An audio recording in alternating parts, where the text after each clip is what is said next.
I'm Grant Oliphant, and welcome to Stronger Than This, a special podcast series of candid conversations about the world of COVID-19 and what we're all going through. This is not our regular We Can Be season. Stay tuned for that later this year.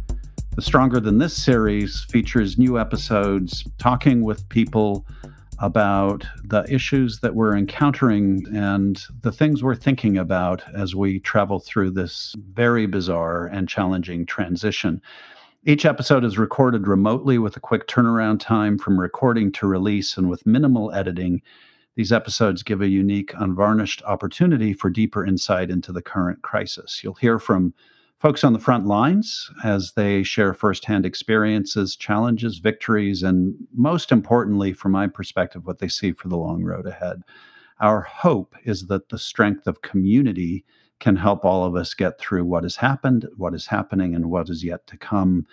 I can't speak highly enough of the guest that we're speaking with today, the Executive Director of Allies for Children, Patrick Dowd. Allies is a nonprofit that builds alliances and serves as a bold voice for policy and practice changes that improve the well-being of all children. Patrick has been a close advisor and confidant to me for many years, especially on issues related to policy and kids and creating a better world that works for all of our children and not just for a few.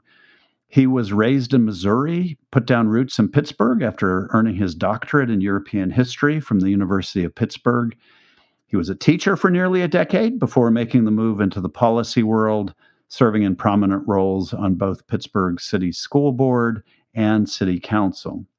He is a nationally respected expert in the education realm, which is good because he and his wife have 6 children of their own, all of whom are competing with you for bandwidth at the moment, as I understand it, Patrick. That's exactly right.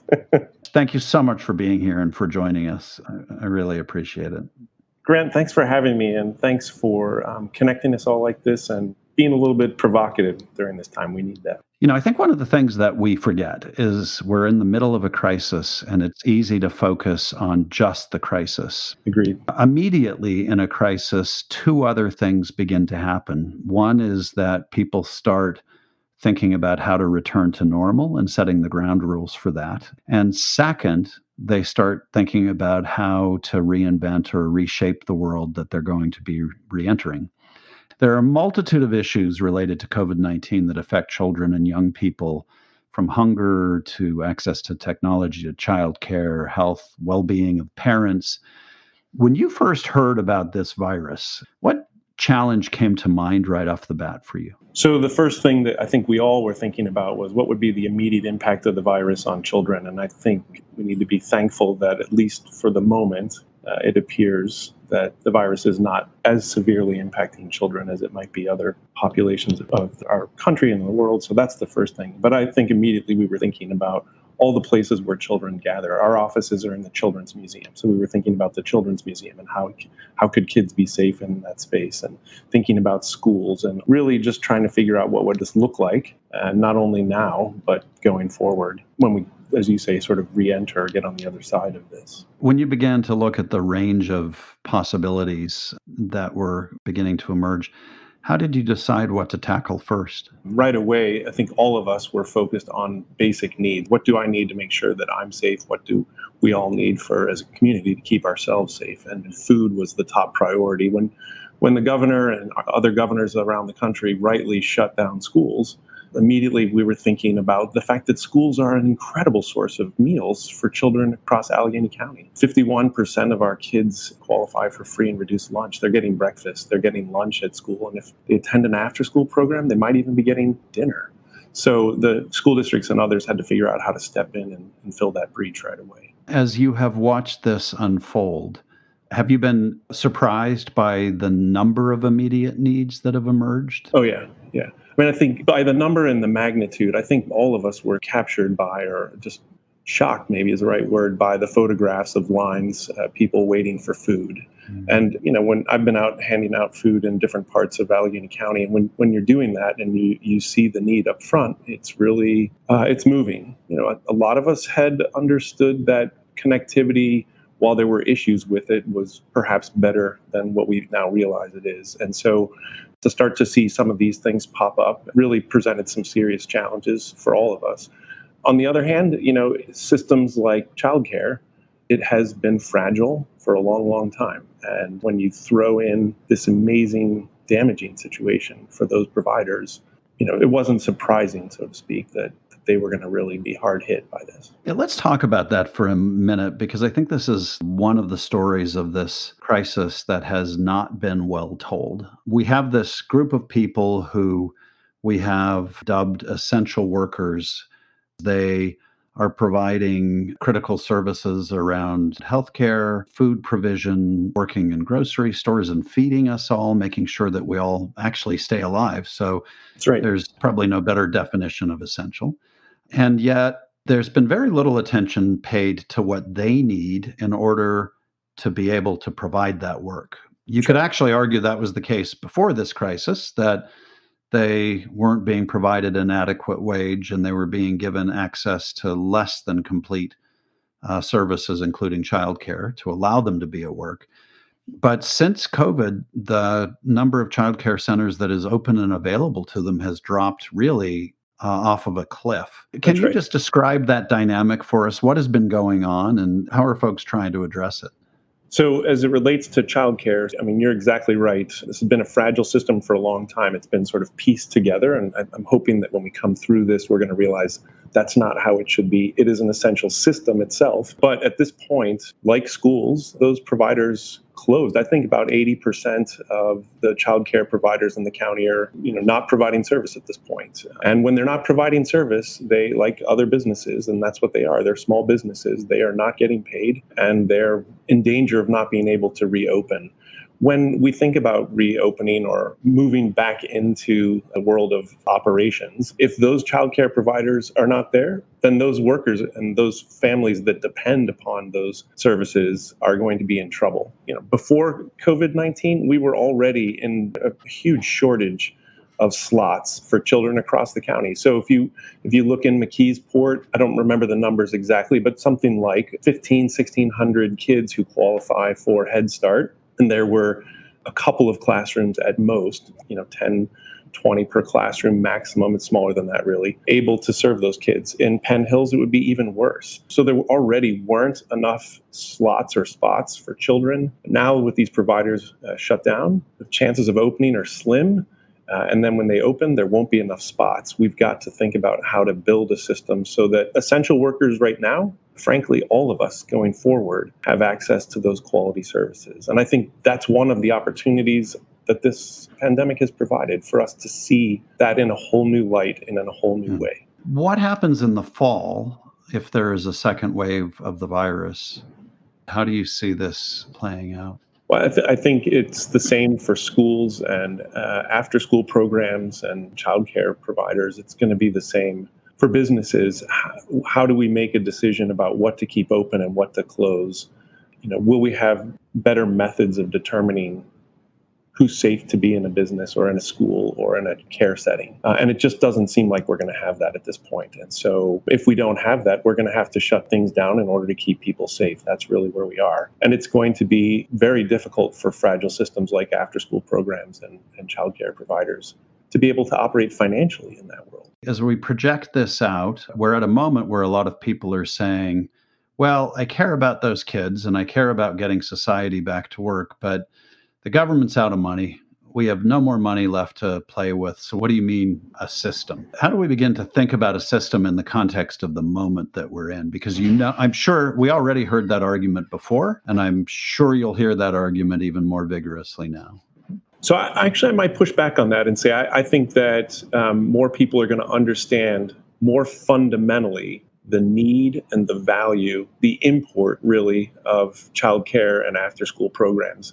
Parents have been at home, like me and everybody else, with their kids, and they understand the value of the work that teachers and care providers and youth mentors have been providing their kids while they were at work. And also employers are going to understand firsthand what it means when their employees can't come back because their kids don't have access to childcare.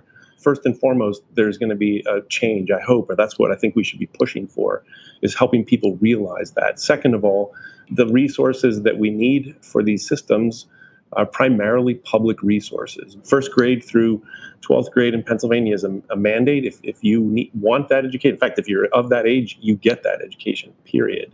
It should be the same from 0 to 5, and it should be the same after 3 o'clock, so to speak. We should be making sure that our kids are surrounded with these quality systems, and public funding, a commitment to that, is going to be a huge and smart investment, not just for kids, but think about the people that you're going to be putting back to work and what those businesses, and they are small businesses, will be providing in those communities. And so I think we should begin to see a lot of this education work, not just as serving kids, which is what most of us care about, but it is a true form of economic development, not just for today, as far as jobs and tax revenue and things of that sort, but preparing kids for the future and solving things like COVID-19 when we get to the next version of this, hopefully not for hundreds of years. The case you just made is one I profoundly believe in, but I don't think we hear it enough, that actually providing childcare as a system with public resources is a good public investment. Why is it, from an economic perspective, for a country trying to rebuild, why does it make sense to do this? Think of these providers, whether they are an after-school program or a child care provider or a pre-K provider. These are small businesses, and we know that small businesses are the backbones of communities, not just as far as providing a service that's essential, but they are in fact employing people, and if we pay them a good wage, then they will be able to take those dollars and spend them in the community and make all kinds of investments themselves. And there's this dividend component when you look at the impact for children. Those kids who are in a pre-K program, those kids who are in quality childcare, when they're entering the kindergarten classroom, when they're entering the first and second and third and so on grades of the K-12 system that we're mandated to invest in, those investments change because those kids have skills that they wouldn't otherwise have had, and it reduces the burden on that system. So there are all sorts of positives as far as economic activity on the private side and the public side. And then again, there's the benefit just for the children themselves and the development and the creativity and the benefit of human growth, quite frankly. Let's shift direction for a moment. You mentioned food earlier, and you've shifted from your full-time focus on policy to actually delivering food, which I think is marvelous, and it's precisely the spirit that will get us through this. But there's a bigger issue around food. Nationally, 22 million children in the U.S. rely on schools to provide free or reduced price school meals, according to No Kid Hungry, a national organization dedicated to ending child hunger. You've worked on food insecurity issues specifically as they relate to children for years. So actually, food isn't an unusual thing for you to take on. It's just the delivery side of it that is new. Are there stories of food struggles of the families of school-age kids as a result of COVID-19 that have particularly moved you? It's so funny to think about the National School Lunch Program and School Breakfast Program. They've been around since, I believe, the 1940s. And the power of that program is just amazing. Think about the fact that kids every day, they're all getting breakfast. They have access to lunch. And as I mentioned earlier, sometimes potentially, depending on an after-school provider, dinner. The fact that schools are this locus of food is really important, and it ties directly to the work that's happening for kids during the day. You can't learn if you're hungry. And when the schools shut down, they had to figure out, hey, how does that continue? And it's been really impressive to see both the federal government and the state governments wheel into action and to provide waivers so that schools really were able to deliver these meals outside of the normal settings. And parents were able to come pick them up instead of mandating the kids had to be there and all that kind of stuff. So it's been really impressive to see the shift in the system. And then when you're actually out there, and it's really impressive to see folks, they come up, they take the food, they're happy to be receiving it. But even more than that, it's another form of connection. And we're all feeling a bit isolated these days. And I think that's the real value of it. And you've seen these pictures in the newspaper or on TV or elsewhere of people helping to provide the food. That also is an inspiration. But the fact is the need is there. And I just want to go back to this number. About 51% of the kids in Allegheny County qualify for free and reduced lunch. Just think about the magnitude of that for a minute. Wow. That means that they're in a household with an income of 185% of the federal poverty limit, so between $45,000 and $50,000 annually for a family of four. Mm-hmm. It was one of the earliest efforts I noticed when we were considering closing schools in the community that we had to figure out, people think about education, but actually it was the food piece that had to be figured out first. And that does tell you about the magnitude of the number of kids who are dependent on school to be fed in America. That's right. The good part of it is that they're being fed. That's exactly right. And schools are doing that work every day. Superintendents and school leaders are really being innovative about this. Sue Moyer, who's the superintendent in Duquesne, has figured out how to use the bus system that they have there to provide meals at bus stops for kids. That's where I've been engaged.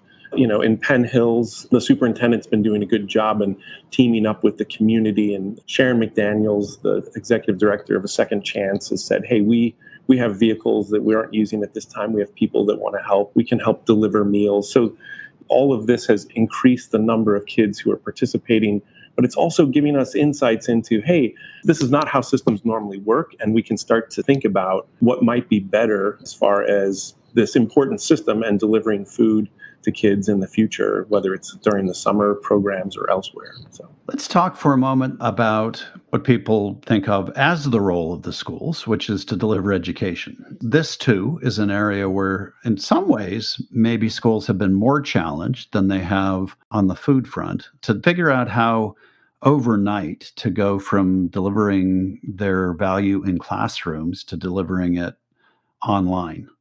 What are your takeaways from what you've observed of this shift? And I'd really like you to talk about what has gone well and what the gaps have been and what we're learning from that. I'd have to say I don't have the comprehensive view of this. I don't think anybody really does yet. But from what we can see so far, you're exactly right. First of all, there's been overnight shift from delivering face-to-face to delivering online. In some schools where you've seen school leaders, the boards, the superintendents, others invest in technology and alternative methods of delivery of learning, they have perhaps been the most agile and quick to respond, which isn't surprising. And it's not always districts that have resources, just simple things, districts that are reaching out saying, hey, just want to check in, make sure everybody's okay, and developing those relations and connections in this new format. Some of that's been helpful, but I think, just truthfully, I think many of us had thought that the digital divide, while not solved, we had made much more progress. We'd seen investments made during the last Great Recession. We have seen reports about connectivity. Truthfully, I think we thought we had problems, but nowhere near what we have now. I think this is a wake-up call for us to try to figure out how do we make sure that all kids have access to the technology that they need, that they understand how to utilize that technology, and that technology provides them access to the internet and ultimately to information and activities like learning online. This, to me, actually has been one of the big surprises, because I think I am guilty of having been in that same category of thinking, not that the digital divide had gone away, but that the early forecasts for how bad it would be were now behind us and that they'd perhaps been overstated. What we've instead learned is the dramatic number of families and kids who don't even have access to broadband and the bizarre policies in Pennsylvania that keep that in place. So, for example, the law that prohibits local municipalities from providing free Wi-Fi because that would be competition against for-profit companies.